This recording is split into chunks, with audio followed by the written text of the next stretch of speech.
সবাইকে শুভরাত্রি। শান্তাড্ডা 2 এরকম অসংখ্য আড্ডা। আরেকটা আমার ছিল কবিতা পড়ার প্রহর এসেছে, সেটাও আমি কন্টিনিউ করিনি। দেখা যাবে যে এটাও কোনো একদিন আনকন্টিনিউ করছি বা ডিসকন্টিনিউ করছি। আজকে মূলত আমাদের বিকেলবেলার কথা বলবো। 1992, 93, 94, 95, 96 আমাদের যে বিকেল, সে বিকেলগুলো কেমন ছিল আর আজকের বিকেলগুলো কেমন। এবং এই কথাটা আমি এই জন্য আনছি যে আজকাল বাংলাদেশের যে শিক্ষা ব্যবস্থা, এটা নিয়ে বেশ কথাবার্তা হচ্ছে। যেহেতু আমিও শিক্ষা নিয়ে কাজ করি, শিক্ষকতা করেছি, শিক্ষা নিয়ে পড়াশোনা করেছি এবং পড়াশোনা করাই, সেহেতু আমি কোনো কড়া কথা বলবো না। সোজা কথায় যা হচ্ছে তা কাঙ্ক্ষিত নয়, তা একটি সুন্দর রাষ্ট্র গঠনের পরিপন্থী। তা আমরা যে জন্য বাংলাদেশ রাষ্ট্রটি গঠন করেছিলাম, সেই যে ইচ্ছে, আকাঙ্ক্ষা, উদ্দীপনা, সেটার সাথেও এটা অ্যালাইন নয়। একই সাথে আমরা আজকে যা করতে চাই, আজকের পৃথিবীতে যা করণীয়, তার সাথেও অ্যালাইন্ড না। শুধু তা নয়, ভবিষ্যৎ যে পৃথিবীটা আসতে চলেছে, হবে, তার সাথেও অ্যালাইন্ড না। তাহলে প্রশ্ন, আমরা চাইছিটা কি? আমার মাঝে মধ্যে বলতে ইচ্ছে করে যে আমরা স্বেচ্ছায় সজ্ঞানে সুস্থ মস্তিষ্কে নষ্ট হতে চাইছি। আমি মনে করি এটাই সোজা কথা, সহজ ভাষায়, সহজ বাংলায়। আর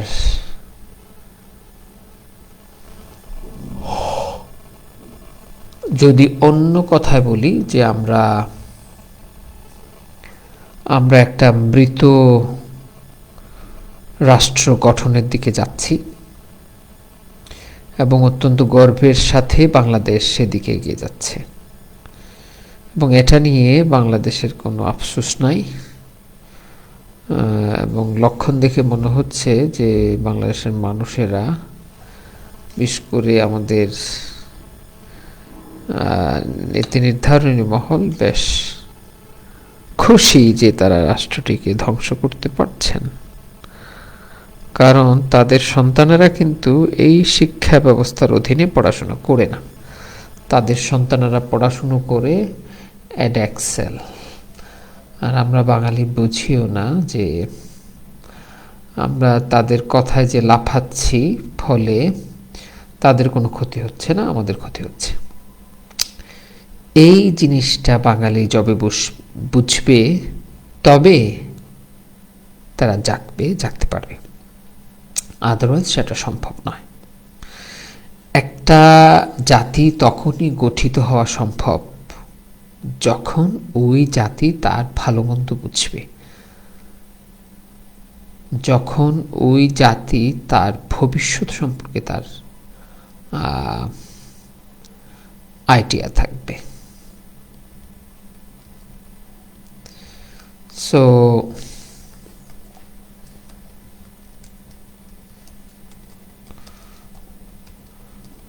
এখন জাতি হিসেবে আমরা তো দেউলিয়া হয়ে গিয়েছি। কারণ আমরা যখন আমাদের শিক্ষা ব্যবস্থাকে নিয়ে খেলাধুলো করার সাহস অর্জন করেছি, তাহলে আমরা আমাদের ধ্বংস হয়ে যাওয়ার সাহসটুকু তো পেয়ে গিয়েছি, তাই না? কারণ ধ্বংস হতেও কিন্তু একটু সাহস লাগে। এবং সেই সাহসটুকু হয়তো আমাদের হয়ে গেছে বলেই আমরা ধ্বংস হতে কোনো ভয় পাচ্ছি না, এবং ফলে আমরা আমাদের দেশের শিক্ষা ব্যবস্থা নিয়ে খেলাধুলো করতে ভয় পাচ্ছি না। একটা কথা আছে যে কোনো রাষ্ট্রকে যদি, কোনো জাতিকে যদি ধ্বংস করতে চাও, তাহলে ওই জাতির শিক্ষা ব্যবস্থাকে ধ্বংস করে দাও। এবং আমি জানি না যে আমাদের জাতিটাকে আমরা নিজেরা কিন্তু ধ্বংস করছি। এখানে আপনি যে দেখবেন যে আমাদের শিক্ষা ব্যবস্থার প্রণয়ন থেকে শুরু করে ব্যবস্থাপনা, বাস্তবায়ন, পরিবীক্ষণ, মূল্যায়ন, সব ক্ষেত্রে যারা আছে তাদের সবার নাম রফিকুল ইসলাম, দুলাল চন্দ্র দাস, হাজি মং তঞ্চঙ্গা, কিংবা দেবদুলাল বড়ুয়া বা নিহারিকা দেবী। তার মানে সবাই বাঙালি। এখানে কোনো স্ক্যান্ডিনেভিয়ান নেই, কোনো নরওয়েজিয়ান নেই, কোনো ফিনিশ নেই, কোনো হাঙ্গেরিয়ান নেই। তার মানে আমরা নিজেরাই নিজেদের দেশটাকে স্বেচ্ছায় সজ্ঞানে সুস্থ মস্তিষ্কে গলা টিপে ধরে ধীরে ধীরে ধীরে ধীরে তাড়িয়ে তাড়িয়ে মারছি। এই মৃত্যু ঘণ্টা বেজে গেছে অনেক আগে। কখন বেজেছে বলবো না, বললে আমার চাকরি থাকবে না। এই ভুলের মহাজগতে আমরা থাকবো না, আমরা এই মহাজগতের মহাজাগতিক বাসিন্দা হব না।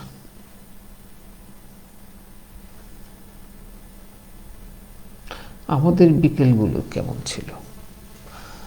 আমাদের বিকেলগুলো ছিল বাবা মা, ভাই বোন, আত্মীয় স্বজন সবাইকে ঘিরে, সবাইকে নিয়ে, বন্ধু বান্ধব, পাড়া প্রতিবেশী, শিক্ষক সবাইকে সাথে নিয়ে। আমাদের বিকেলগুলোতে আমরা শুধুমাত্র খেলাধুলো করিনি, আমাদের বিকেলগুলোতে আমরা ঘুম গিয়েছি। আবার মা দুপুরে যখন ঘুম পাড়িয়েছেন, ঘুম থেকে পালিয়ে এসেছি মাকে ঘুমিয়ে। মিন্স মা ঘুমোচ্ছে, আমরা পালিয়ে এসেছি। আমাদের বিকেলগুলোর অন্যতম একটা লক্ষণ ছিল যে আমরা প্রচুর মার খাবো। সন্ধ্যাবেলা বাইরে থেকে এসে বাড়িতে এসে আমাদের প্রধান কাজ ছিল ধুমধুমার একটা মার খাওয়া। একটু মাঝে মধ্যে একটু আনন্দ করা, খেলাধুলা না। যেমন সেটা হচ্ছে বিলে হাঁটা, বিলে দৌড়ানো। আমাদের তো বিশাল বিল ছিল, এক বিলের এক মাথা থেকে মাথা যাওয়া যায় না। তো আমরা একবার সাহস করে বিলে অর্ধেক পর্যন্ত চলে গেছি, পরে আর সাহস কুলোই নেই, আমরা আবার ফেরত এসেছি। এই ছিল আমাদের বিকেল। কিন্তু এখনকার যে বিকেল, সেই বিকেলগুলো কিন্তু হাইজ্যাকড বিকেল। এগুলো হাইজ্যাক করে ফেলা হয়েছে শিশুদের কাছ থেকে। আমাদের যে ভোগবাদী সমাজ ব্যবস্থা, সেই সমাজ ব্যবস্থা শিশুদেরকে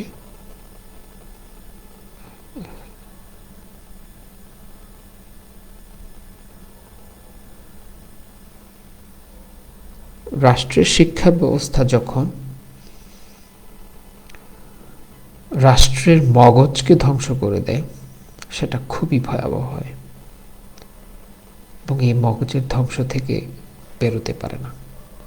আর এই মগজের পচন কিন্তু রোধ করা যায় না, এবং সেটার ফল কিন্তু আমরা পেতে শুরু করেছি। বাংলাদেশ ব্যাংক তাদের একটি নিয়োগ পরীক্ষায় একজনও কোয়ালিফাইড ক্যান্ডিডেট পায়নি রিটেনে, যাদেরকে মিনিমাম কাটমার্ক দিয়ে পাশ করিয়ে ভাইভা পর্যন্ত নিয়ে যেতে পারে। এরকম অসংখ্য ফল আমরা আগামী 10 বছরের মধ্যে পাব। আমি ভয় পাচ্ছি হেনরি কিসিঞ্জারের যে বটমলেস বাস্কেট থিওরি, সেটা যদি সত্যি হয়ে যায় in terms of intellect. When you don't have intellect, your money will go in vain, it will not work. আবারও সন্ধ্যাটা হবে। আজকে বেশ ঘুম পাচ্ছে। সবাই ভালো থাকুন, সুস্থ থাকুন, সুন্দর থাকুন।